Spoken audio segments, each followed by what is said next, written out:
ओम शांति। 15/9/2023 के ईश्वरीय महावाक्य हैं। आज के साकार मुरली का सार। मीठे बाबा ने कहा, मीठे बच्चे, तुम रुद्र ज्ञान यज्ञ में बैठे हो।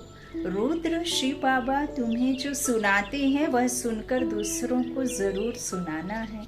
प्रश्न है मुरली का, बाप ने भी यज्ञ रचा है और मनुष्य भी यज्ञ रचते हैं, दोनों में कौन सा मुख्य अंतर है? बहुत प्यारा प्रश्न है। उत्तर बाबा ने दिया, मनुष्य रुद्र यज्ञ रचते हैं कि शांति हो अर्थात विनाश ना हो, लेकिन बाप ने रुद्र यज्ञ रचा है कि इस यज्ञ से विनाश ज्वाला निकले और भारत स्वर्ग बने,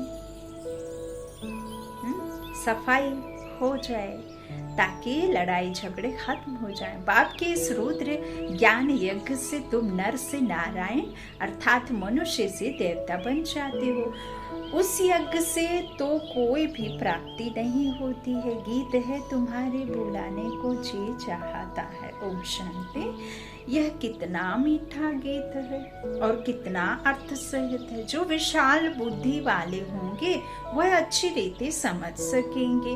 बुद्धि भी नंबरवार है ना, उत्तम मध्यम कनिष्ठ होते हैं। उत्तम बुद्धि वाले, इसका अर्थ अच्छी रीति समझ सकते हैं। तुम्हारे बुलाने को जी चाहता है। यह कौन याद करते हैं? बच्चे। कौन से बच्चे? बच्चे तो ढेर हैं। जो ब्राह्मण बने हैं, जो देवता थे, जिन्होंने ही पूरे 84 जन्म लिए हैं, उन्होंने ही जास्ती बुलाया है। वही शिव अथवा सोमनाथ के मंदिर की स्थापना करते हैं। सिद्ध होता है हम जो पूज्य थे, देवी देवता थे, अभी पुजारी बने हैं। बरोबर, हम पूज्य थे फिर पुजारी बने तो सोमनाथ शिव की पूजा करते हैं। रुद्र यज्ञ बहुत रचते हैं, रुद्र ज्ञान यज्ञ कभी नहीं रचते। रुद्र यज्ञ नाम रखते हैं, अभी भी रुद्र यज्ञ रच रहे हैं। तुम बहुत अच्छा समझा सकते हो। रुद्र कौन है? क्या रुद्र ने कभी यज्ञ रचा था? कैसे रचा? फिर क्या उसकी सिद्धि हुई? यह तो कोई नहीं जानते। तुमको अभी ज्ञान का तीसरा नेत्र मिला है। परम पिता परमात्मा के सिवाय ज्ञान का तीसरा नेत्र कोई दे नहीं सकता। ज्ञान सागर परम पिता परमात्मा को ही गाया जाता है। मनुष्य को ज्ञान सागर नहीं कहेंगे। अभी तुम जानते हो, हमको दादे का वर्षा मिल रहा है, जिसको ही याद करते हैं कि बाबा आकर अविनाशी ज्ञान रत्नों का दान करो। फिर हम भी दान लेकर औरों को करेंगे। बहुत सहज है। सिर्फ याद दिलाएंगे कि तुम्हारे 2 बाप हैं। भक्ति मार्ग में 2 बाप हो जाते हैं। सतयुग त्रेता में लौकिक बाप ही होता है। वहाँ वर्षा भी तुम इस समय के पुरुषार्थ अनुसार पाते हो। तो तुम बच्चों का माथा फिरना चाहिए। ऐसी ऐसी जगह जाकर पूछना चाहिए कि रुद्र यज्ञ किसने रचा था। क्या रुद्र ज्ञान यज्ञ है या रुद्र यज्ञ है? ज्ञान यज्ञ या रुद्र यज्ञ? 2 बाबा ने बोले हैं। तो बाबा का ज्ञान यज्ञ है, रुद्र ज्ञान यज्ञ, और जो लौकिक में रचा जाता है उसे रुद्र यज्ञ कहा जाता है। तो असल नाम है रुद्र ज्ञान यज्ञ। रुद्र तो है निराकार, वह कैसे यज्ञ रचेगा? जरूर शरीर धारण करना पड़ेगा। दक्ष प्रजापिता का यज्ञ भी मनाते आते हैं, दिखाते हैं। दक्ष प्रजापति यज्ञ में अश्व को स्वाहा करते हैं, घोड़े को टुकड़े टुकड़े कर चलाते हैं। उनको दक्ष प्रजापति यज्ञ कहते हैं। यह तुम अभी जानते हो, तो वहां लिखना चाहिए है कौन सा यज्ञ है। बड़ा भव्य से यज्ञ करते हैं, बहुत पैसे इकट्ठे करते हैं, बड़े बड़े आदमी दान करते हैं। कोई 100 निकालते, कोई 500 निकालते। इस रुद्र ज्ञान यज्ञ में तो तुम सारे स्वाहा होते हो, है ना। तन मन धन से हम स्वाहा करते हैं ना बाबा को। क्या स्वाहा करते हैं? विकारों को, पुरानी पतित तन को, पतित दुनिया को, है ना। तो बाबा क्या कहते हैं? मन बुद्धि से तुम सब कुछ स्वाहा करते हो। ऐसे नहीं कि कोई घोड़े को, तो बाबा ने इस पतित तन को अश्व कहा है ना, विकारी तन, है ना। और मन भी हमारा पवित्र हो, तब तो फिर आपको कहा जाएगा कि देवकुल के में जाओगे, है। तो बाबा कहते इस तरह से उसमें तो थोड़ा थोड़ा पैसा निकाल इकट्ठा करते हैं, फिर ब्राह्मण को दक्षिणा मिलती है। यहाँ तो तुमको स्वाहा होना पड़ता है, वहाँ स्वाहा होने की बात नहीं। यहाँ बच्चे कहते हैं बाबा तन मन धन सहित मैं आता हूँ, वहाँ ऐसे नहीं कहेंगे, आहुति में कभी ऐसे नहीं डालेंगे। हाँ? बाबा क्या कहते, आरती आदि होगी, चंदा चीरा होगा, बड़ों बड़ों से लेते हैं। तुम बच्चे जानते हो इस रुद्र ज्ञान यज्ञ से ही विनाश ज्वाला प्रज्वलित हुई है। अब उस पैसे चंदा से तो घर परिवार चलते हैं, इस रुद्र यज्ञ से तो दुनिया ही कैसी हो जाती है, पवित्र। पतित पावन बाप ये रुद्र ज्ञान यज्ञ रचते हैं ताकि दुनिया बदली हो जाए, परिवर्तन, महाकल्याणकारी युग। तो बाबा कहते सबका कल्याण होने के लिए। तो इस तरह बाबा कहते वहाँ ऐसे कोई नहीं कहेगा कि तन मन धन सहित मैं आता हूँ, है ना। अच्छा, बाबा कहते तुम बच्चे जानते हो इस रुद्र ज्ञान यज्ञ से ही विनाश ज्वाला प्रज्वलित हुई है। वह यज्ञ रचते हैं शांति के लिए, विनाश के लिए नहीं। तो बाबा कहते वहाँ शांति का बड़ा आवाज करते हैं, लेकिन अब शांति आए कैसे, उन्हें तो पता ही नहीं कि अशांत हुए क्यों। क्योंकि देखो अब सरकार के जो नियम है ना, उससे विश्व में शांति नहीं आएगी। संस्कार बदले होंगे तब विश्व में शांति आएगी। तो संस्कारों को बदलने के लिए तो परमपिता परमात्मा ही आया है। हाँ, तो अब परमात्मा कहते हैं संस्कारों को बदली करो, है ना। अच्छा, तो बाबा कहते हैं वह तो शांति के लिए यज्ञ रचते, विनाश के लिए नहीं। वहाँ शांति का बड़ा आवाज है, आवाज करते। शांति तो सारी दुनिया में चाहिए ना, परमात्मा है शांति का सागर। तुम बच्चों को अर्थ समझाया जाता है, अखबार पढ़ते हो तो ख्याल चलना चाहिए कैसे हम सबको समझाएं। बाप जानते हैं कैसे बीके दुकान संभाल रहे हैं। सेठ का कौन सा दुकान अच्छा चलता है, कौन सा मैनेजर अच्छा है, वह तो गुड़ जाने, गुड़ की गोथरी जाने, यह ब्रह्मा है गोथरी। यह बड़ी रमणीक बातें हैं। तो रुद्र ज्ञान यज्ञ के लिए तो लिखा हुआ है, इससे विनाश ज्वाला निकली।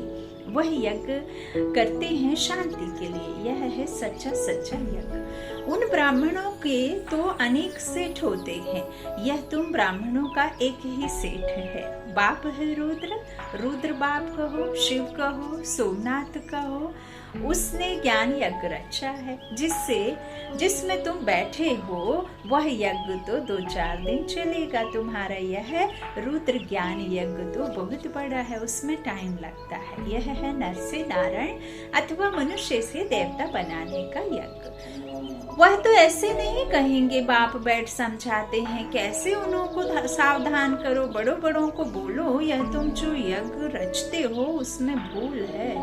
परम पिता परमात्मा कल्प कल्प संगम पर आते हैं। तिली, जवा, घी, शक्कर, कलौंजी डालने से या हम जो भी सामग्री उस यज्ञ में आहुति देकर के डालते हैं और स्वाहा स्वाहा करते हैं, उस आहुतियों से, उस स्वाहा कहने से इस दुनिया में शांति सुख कभी नहीं आएगा जब तक आप अपने अंदर के विकारों को, अपने संस्कारों को जो कमजोर हैं, जो दूसरों को दुख देते हैं, उन संस्कारों का जब तक आप सचमुच स्वाहा नहीं करेंगे तब तक स्थूल में कोई भी वस्तु हवन में डालने से कुछ भी नहीं होगा। इसीलिए बाबा ने कहा कि तुम बच्चे कहते हो मैं तन मन धन से स्वाहा होने आया हूँ, और वो कहते हैं कि मैं ये सब चंदा चीरा करके ऐसे सब करते हैं। तो बाबा कहते हैं इस तरह से सबको समझाओ कि किस तरह से तुम असली जो रुद्र ज्ञान यज्ञ में बैठे हो और वो कैसे रचते हैं, है ना।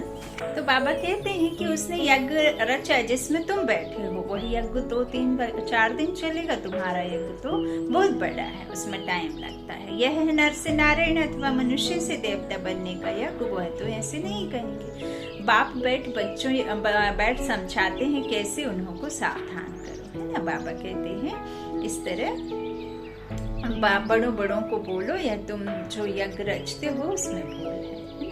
बाबा आते हैं संगम युग पर कल्प कल्प, तो शास्त्रों में युगे युगे लिख दिया है या भूल कर दी है। वैसे ही रुद्र यज्ञ रचते हैं। वास्तव में रुद्र ज्ञान यज्ञ है, शिव का नाम है रुद्र, उसने ही ज्ञान यज्ञ रचा है। जैसे इब्राहिम ने अपना इस्लाम धर्म स्थापन किया, बुद्ध ने बौद्ध धर्म स्थापन किया, वैसे रुद्र का है ज्ञान यज्ञ जिसने विनाश ज्वाला प्रज्वलित होगी, जिससे तो गोया वो लोग शांति के लिए यज्ञ रचते हैं, अर्थात विनाश नहीं चाहते। स्वर्ग की स्थापना के लिए नरक का विनाश हो तो अच्छा ही है ना। भारत है अविनाशी खंड, जरूर भारत के मनुष्य संप्रदाय बहुत ज्यादा होने चाहिए। आदि सनातन देवी देवता धर्म था, उनको सारा कल्प हुआ है। शास्त्रों में 33 करोड़ लिख दिया है, परंतु यह तो समझाना चाहिए जरूर और धर्म वालों से देवता धर्म की आदमशुमारी जास्ती होगी, लेकिन वह कन्वर्ट हो गए हैं तो कैसे निकले। बौद्धि, क्रिश्चियन, मुसलमान आदि जाकर ढेर बने हैं, इसलिए थोड़ी संख्या हो जाती है। बाबा क्या कह रहे हैं, देखो यहाँ जो और धर्म के बाद में आए हैं ना, तो उससे फिर ये संख्या बढ़ी है ना। नहीं तो झाड़ तो बहुत छोटे से शुरुआत होती। तो बाबा क्या कह रहे हैं कि बौद्ध, क्रिश्चियन, मुसलमान आदि जाकर ढेर बने हैं, इसलिए थोड़ी संख्या हो जाती है। यह भी ड्रामा, इसमें समझने की बड़ी विशाल बुद्धि चाहिए। जब तक बुद्धि में ज्ञान नहीं बैठा है तो सिर्फ अर्पणमय होने से क्या फायदा। अर्पणमय तो ढेर बनते हैं, परंतु जो अच्छी रीति धारणा कर और कराते हैं, प्रजा बनाते हैं, वही अच्छा पद पा सकते हैं। तो यह गीत एक्यूरेट है, बुलाने को जी चाहता है। सबसे पहले 84 जन्म किसने लिए होंगे। जो पहले थे वह थे ही देवी देवताएं, सो भी भारत में थे। अभी तो कोई कहाँ कन्वर्ट हो गए हैं। बाबा ने कहा है कि जब रावण का जो राज्य शुरू हुआ तो रावण के बॉम्ब ब्लास्ट में बच्चे अपने शरीर निर्वाह और कर्मों के लिए फिर दूर देश में बिखर गए हैं। अब उनको समेटने के लिए बाबा ने जगह जगह ज्ञान नदियाँ और अपने सेंटर खोले हुए हैं, ताकि बाबा के बच्चे वापस आ जाएं, है ना। तो जो कन्वर्ट जहाँ हुए हैं वो वापस आने के लिए बाबा ने फिर ये सबको अपना कहना चाहिए परिचय देना है ना, दिया है। तो कोई कहाँ कन्वर्ट हो गए, कई तो भारत से बाहर चले गए हैं। नहीं तो वास्तव में भारत जैसा बड़े से बड़ा तीर्थ और कोई है नहीं। और सभी धर्म स्थापक जो हैं उन्हों को भी पावन बनाने के लिए भगवान को भारत में आना पड़ता है, क्योंकि सब पतित है। सबको पावन बनाने वाला एक है, यह तुम जानते हो। तुम्हारे में भी नंबरवार यथार्थ रीति जान सकते हैं। तुम कहेंगे हम रुद्र ज्ञान यज्ञ में बैठे हैं, ऐसा कोई यज्ञ होता है क्या जिसमें इतना समय बैठे हो? क्या बैठ करते? रुद्र जो ज्ञान सुनाते हैं वह सुनते ही रहते हो। जहाँ तक रुद्र बाबा इस शरीर में है, सुनाते ही रहेंगे। प्रजापिता ब्रह्मा तो जरूर यहाँ होगा ना। ब्रह्मा का दिन और ब्रह्मा की रात गाई हुई है। सूक्ष्म वतन वासी ब्रह्मा का थोड़े ही दिन और रात मनाएंगे? बनाएंगे क्या? तो वह तो सूक्ष्म वतन वासी देवता है। दिन और रात का प्रश्न यहाँ का है। ब्रह्मा की रात माना पतित, फिर वही पावन बनते हैं तो दिन होता है।